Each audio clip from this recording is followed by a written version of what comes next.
In the skies over Europe, German Luftwaffe pilots were among the most feared warriors of World War II. They believed their Messerschmitt, Bf-109s and Focke-Wulf 90s were unmatched, and propaganda painted American aircraft as clumsy and inferior. Among those, the twin-boom Lockheed P-38 Lightning became a particular target of ridicule.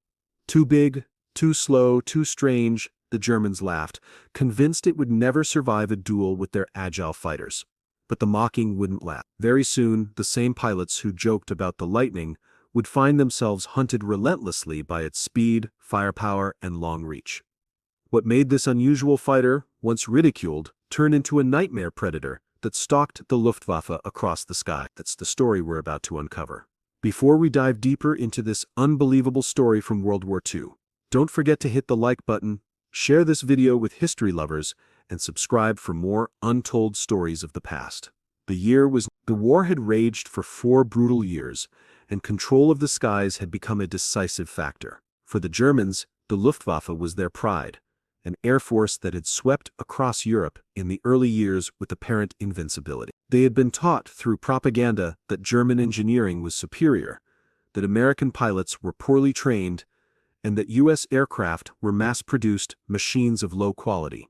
The P-38 Lightning, with its twin tails and sleek frame, looked alien compared to the familiar German design. Nazi officers called it der Gabelschwanzteufel, the fork-tailed devil, half in mockery, half in disbelief. They expected it to falter, just another example of American overconfidence. But reality soon forced them to confront something very different. Unlike most fighters of the time, the P-38 had incredible range, twin engines for reliability, and devastating concentrated firepower from its nose-mounted cannons and machine guns.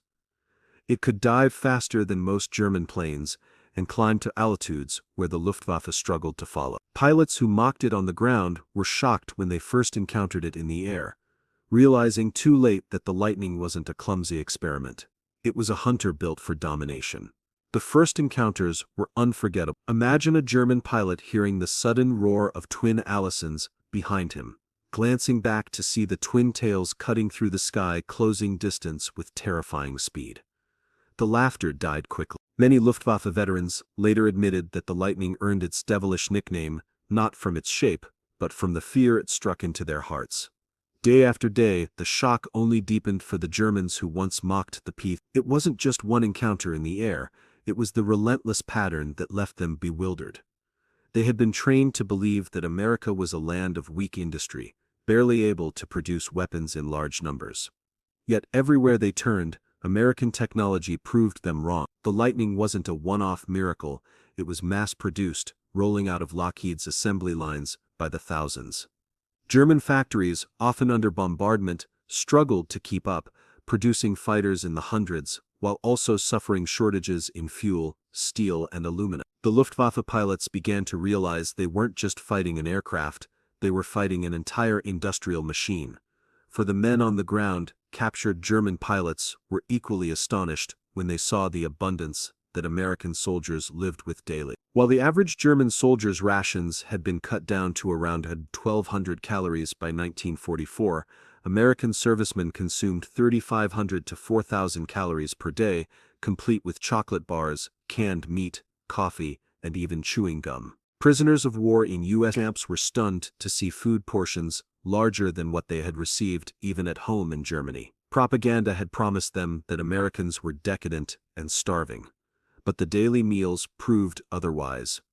The technology gap was even clearer. German pilots who once flew proud in their Bf-1019s found themselves shocked at the sophistication of American aircraft. The P-38's radio systems allowed for better coordination, its twin engines gave it greater survivability, and its long range allowed it to escort bombers deep into Germany, something the Luftwaffe hadn't thought possible. Back home, factories were running short of fuel, civilians were surviving on bread substitutes, and even the Luftwaffe ace pilots were forced to fly fewer missions due to shortages. In America, factories operated 24/7 with production lines that delivered tanks, planes, and ships in numbers Germany couldn't dream of.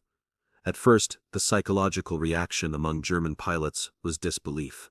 How could a machine they mocked so heavily now dominate the sky. Many insisted that their defeats were due to chance, or to the overwhelming numbers of enemy planes, not their quality. But soon confusion crept in.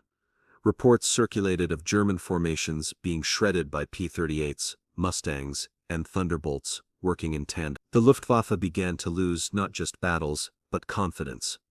Testimonies from captured officers reveal this gradual acceptance. One pilot admitted, "We were told the Americans could not fight. Then we saw their factories, their food, their airplanes.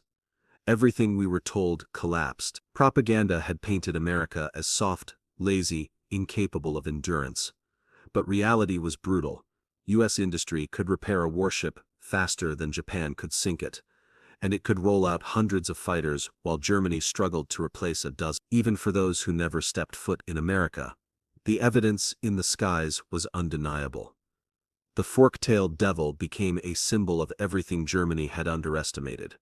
The wider significance of this shock was enormous. German prisoners of war returned home after 1945 with stories of abundance, efficiency, and fairness that challenged the Nazi myths they had grown up with. Japanese pilots who once boasted of their Zero fighters were stunned to realize that U.S. aircraft not only matched them but surpassed them, and that America could replace losses faster than Japan could train new aviators. German officers began to admit, quietly at first, that the war was unwinnable, not because of any one battle, but because America's industrial might was simply overwhelming.